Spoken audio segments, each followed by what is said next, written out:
So, the Tenet GLAXION is the perfect weapon for slowing enemies down and overloading them with different ailments before they die. Are we the good guys? Like, how do the normal people in Warframe's galaxy or universe see us?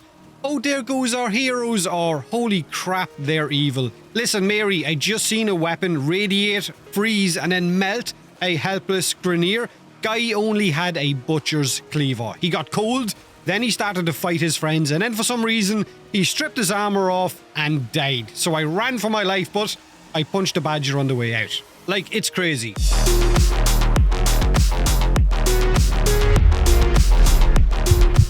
Right, the Tenet GLAXION, however, is better than the base version of the weapon in every way. It is an exceptionally good weapon, especially with the right setup and progenitor. As a bonus, I've been using it with the Nautilus Sentinel and its cordon ability to group enemies up, which allows me to link from the GLAXION from enemy to enemy easier and clear out rooms with more ease. Now the big question, right, is this going to replace your Incarnants? Like the Kuva Sobek, the answer is no. It is not a meta weapon, but that doesn't mean it's bad. Right now, Warframe and the way everything is set up in game, how powerful frames are, pretty much every weapon is viable if you want it to be. And also, the Jade Shadows update is bringing big changes to enemy shields and how they're going to regen, but also changes to how cold procs will freeze enemies quicker, so the Tenet GLAXION will only benefit from both of those changes. Now, the Tenet GLAXION is a cold beam weapon with added crowd control, high damage output, and it can chain to multiple enemies, making it pretty feckin' effective in clearing groups of enemies quickly. It can chain up to 4 enemies at base, and its base damage is cold with added element from whatever progenitor that you pick from your corpus sister, whether it's heat, toxic, electric, and so on. Just remember that the progenitor that you pick can combine with the base cold damage to create a different element if it is just a single element.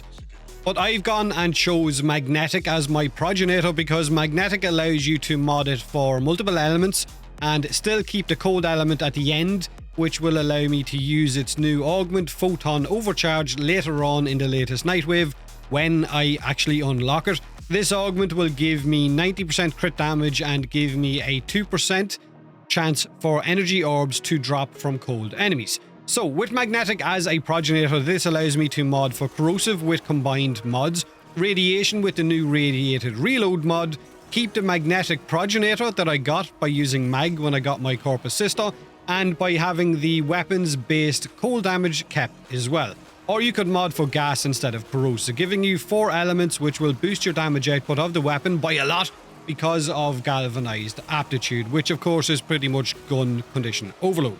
Now you could mod for viral and hunter munitions if you want to, completely up to you. No one can tell you what not to do, but it is honestly not as strong. Magnetic is just the better option overall as the progenitor because of how many elements that you can then stack. You could also have more elements on your weapon thanks to Warframe abilities, whether using Venom Dose, Toxic Lash, Smite Infusion, Nourish. You get the idea, all depending on what Warframe you're going to run with.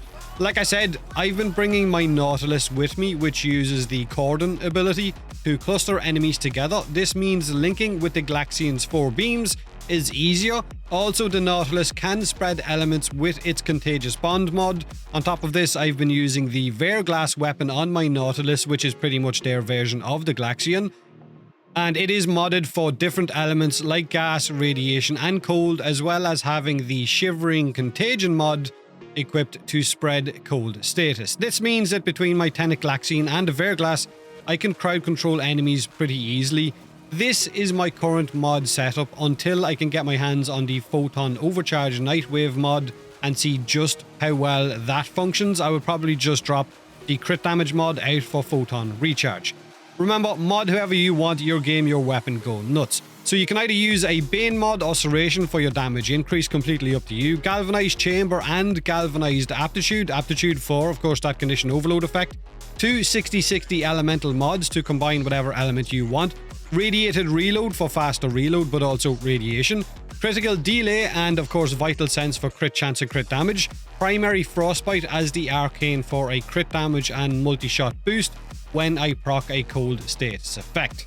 However, you could use primary Merciless if you wanted to, if you don't have primary Frostbite, or you could use primary Obstruct, which can jam enemy weapons when you get a magnetic proc, which you will get a lot of if you have got magnetic as your progenitor. Only downside is that primary Obstruct has a 10-second cooldown, so take that into account. I also have a secondary setup, which is the perfect weapon for going up against Corpus missions now, because it's magnetic, gas, cold, and of course radiation. So it affects enemies' shields, it melts their health under their shields, it freezes the buggers, and just in case any of them escape, it will radiate them and make them fight one another. So that's pretty much my Tenet GLAXION. Like I said, it's not exactly top tier, but that doesn't mean it doesn't work. Right now in Warframe, with Warframe's abilities and the combination of things we can do, pretty much any weapon is viable. So if you enjoy the Tenet GLAXION, then go absolutely nuts with it. Have a great day, have a great week, a great weekend even. And as always, thanks for watching.